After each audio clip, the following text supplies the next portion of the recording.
So, dear President Richard Hell-Dobler, I'm writing to you about the importance of having a tobacco-free campus and why WP should become a smoke-free campus.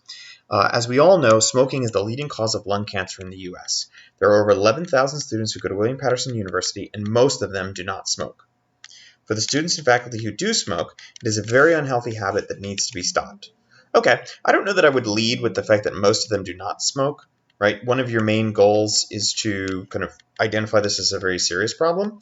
If you're trying to say that those 11,000 students, or the majority of those 11,000 students and faculty members who don't smoke are harmed by this, you need to say that. Otherwise, it feels like you're just pointing out that the problem isn't as serious as it might seem. Moreover, you say for students and faculty who do smoke, it's a very unhealthy habit. It needs to be stopped. Okay. What about the effects on others? And I don't know. It just feels like you want to really hit home with this, right? So you say that smoking is the leading cause of lung cancer in the U.S. Okay. It's also, if I'm not mistaken, you have the data, I know because you have such a strong op-ed. It's also, I believe, the leading cause of unnatural death, right? Or the leading factor in, I don't know how to describe it, right? Because in theory, like, you could describe cancer or heart disease as natural death, right? It's not like a gunshot, but they're a major shortener of lives, or people die of smoking related causes, however you want to frame it. But I think that, like, this one point doesn't fully kind of make the reader go, oh wow, this is a serious problem. Maybe if you could find some specific data about the dangers or consequences of smoking on campus, an example, a data point, that could really like strengthen this introductory paragraph. I like that you get right into the argument, what you're arguing for. I like that you give some background information. I think it could be fleshed out a little bit, but it's definitely like the kind of introduction that I'm looking for. For non-smokers on campus who walk to class or live on campus, they shouldn't have to walk through or breathe in someone else's smoke. Secondhand smoke contains hundreds of chemicals and toxins that cause heart attacks. Okay, good. I think I would move this point down to here because that's where it feels really relevant, right? There are over 11,000 students who go to, so I would open with, the fact that students and faculty who choose to smoke are not just harming themselves, they're also harming their peers. There are over 11,000 students, blah, blah, blah. Then get into the secondhand smoke. I would really like a citation for this fact, since it is not, it's a scientific fact that chemicals and toxins cause heart attack are found in secondhand smoke. You'd have to have a source for that. Research from the American Lung Association states that there are approximately 600 ingredients in cigarettes. When burned, they create more than 7,000 chemicals. At least 96 of these chemicals are known to cause cancer, and many are poisonous. Okay.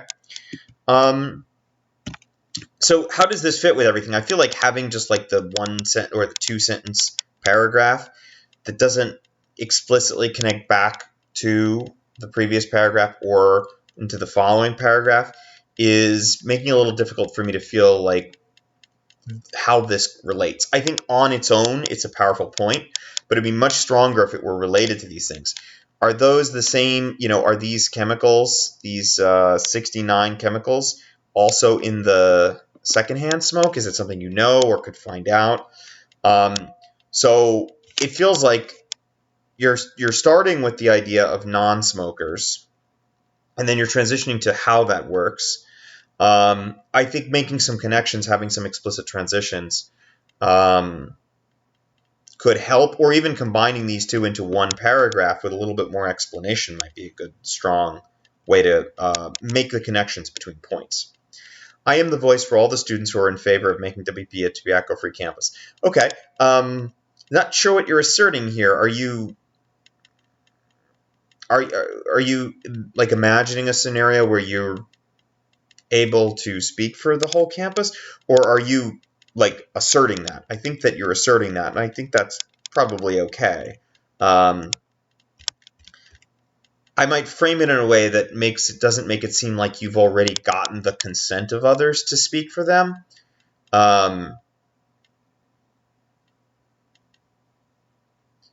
Maybe something say like, I speak on behalf, or I'm writing on behalf of myself, but I'm writing on behalf of all those who may be unwilling to speak out, but are inconvenienced or harmed by secondhand smoke, something like that.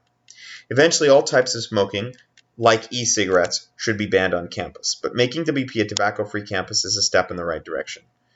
Okay.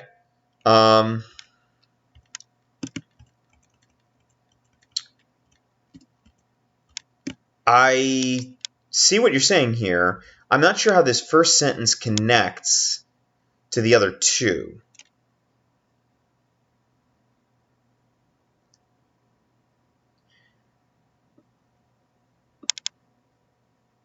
Maybe make a more detailed paragraph about why e-cigarettes should also be banned, right? Or articulate it as like a long-term plan. Maybe a little later in the draft where you're going to go into more detail about what you're proposing, right? You could start with, the first step in addressing this problem is an immediate tobacco-free campus ban, and then talk about how many students are smoking e-cigarettes. And so the immediate ban would be easier to implement, but that long term, you'd want to ban e-cigarettes as well, and then that would allow you to go into the dangers and harms from e-cigarettes. As a first-year student here at WPU, I want my remaining years here to be enjoyable. I didn't know that smoking was allowed on campus. If I had known about the smoking policy, this would have been a huge letdown for me in applying here. Okay. For incoming students who attend orientations and their families, I'm sure if they saw students and faculty smoking outside, be a huge turnoff. Okay, so this is like a reason why we want to instituting this ban, right? So I would be more explicit about the fact that you're making a statement about the benefits of a smoking ban, right? So a smoking ban would not only improve student health, but it would also improve the overall image of the college, right? Which seems like the claim that I'm getting out of these two paragraphs. I would probably start with that claim, right? That it would benefit right here. I would start with the claim that it not only would improve student health, but it would also improve the image of the college. Then what I would probably do is I'd give your personal experience and talk about, maybe go into a little more detail with your personal experience, right? Flesh this paragraph out and talk about how, where you first discovered that smoking was allowed on campus and how you felt and what that experience was like.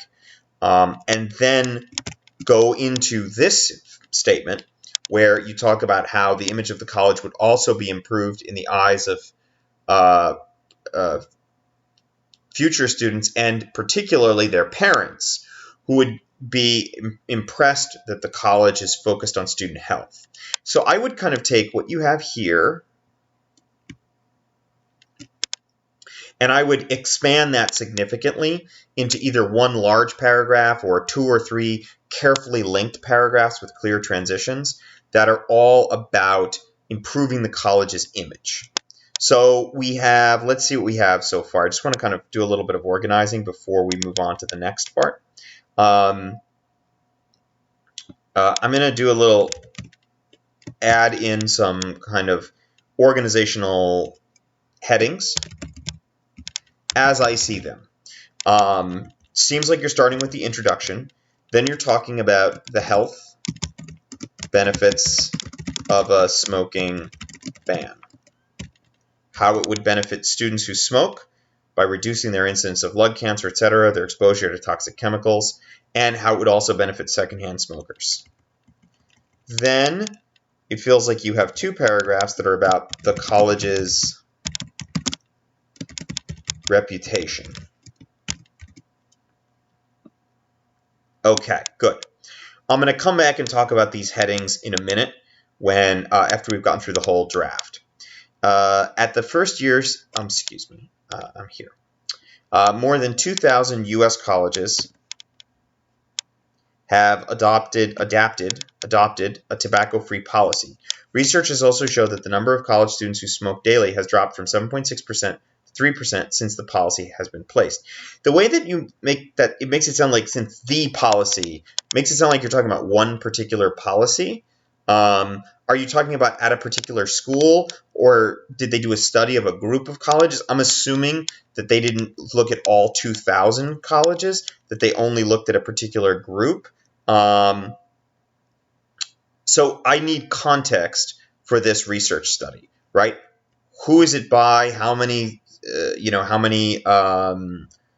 colleges did they look at, right? And where's your citation, right? Obviously, this is not something off the top of your head or from your personal experience. This is from a source, so I need the citation here. You have some citations like down here, but you're very spotty in this particular draft with the citations.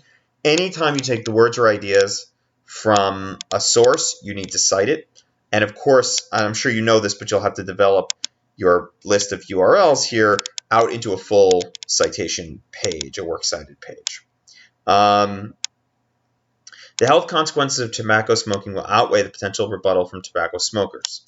Okay. What is that potential rebuttal? Like, what are they going to say? And how do the health benefits outweigh that, right? So it seems like this is about successful bans. So, in other words, this is not a fringe policy. This paragraph up here is saying this is not a fringe policy, but rather one that has been adopted in a lot of institutions and has shown clear results. I don't know why that was not highlighting. I'm sorry. Cigarette smoking harms nearly every organ in the body, and smoking is the leading preventable cause of premature death in the United States. The overall rates of death from cancer are twice as high among smokers as non-smokers, with heavy smokers having a 4 times greater risk of death from cancer than non-smokers. Smoking also substantially increases the risk of heart disease, including stroke, heart attack, vascular disease, and aneurysm. Okay, so these 2 or 3 pieces of data, I would recommend moving up here. One thing I think is missing here at the top is the problems associated with smoking, right? The health consequences. You can also, so I think there's 2 ways to do this. One is to frame a section here where you talk about the problems associated with smoking, or frame this as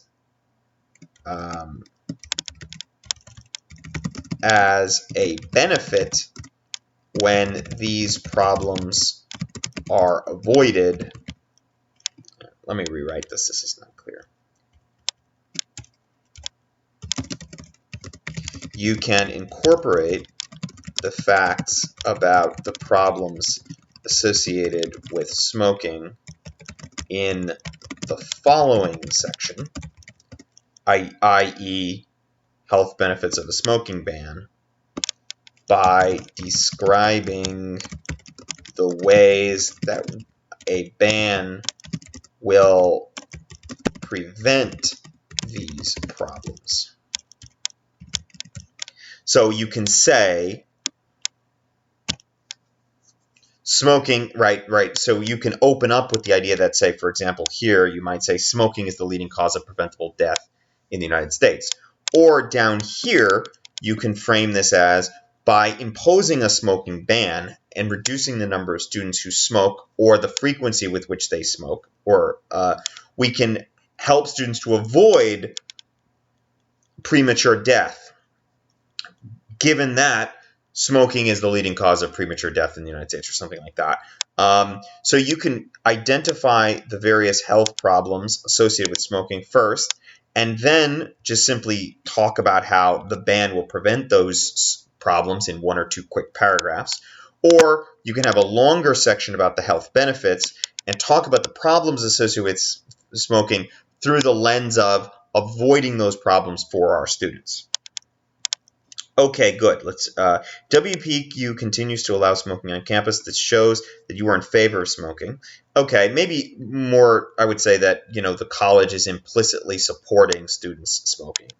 But you are also increasing the amount of students and faculty at risk of heart disease, stroke, premature death. It was very strong until the etc. Right? Like, etc. kind of has a way, as a phrase, of just like sucking all of the power, the rhetorical power, out of a sentence.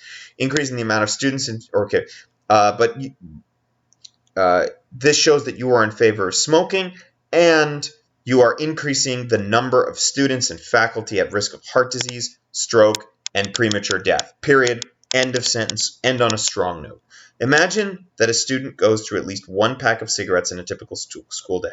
but now WPU has just placed a tobacco-free campus policy. Now that student no longer goes through a pack of cigarettes when they're here. Okay, I don't have a problem with the fact that it's not provable. It's an imaginative experiment, right? I think I would put it, however, up here where you talk about the health benefits of smoking ban. I would also go into a little more detail about this, right? Because one of the things that a reader might think, right, is, well, people are going to smoke anyway. They're just not going to smoke on campus. And I think your response to that is basically, sure, except if they have less access, they'll smoke less, and it's still better, right?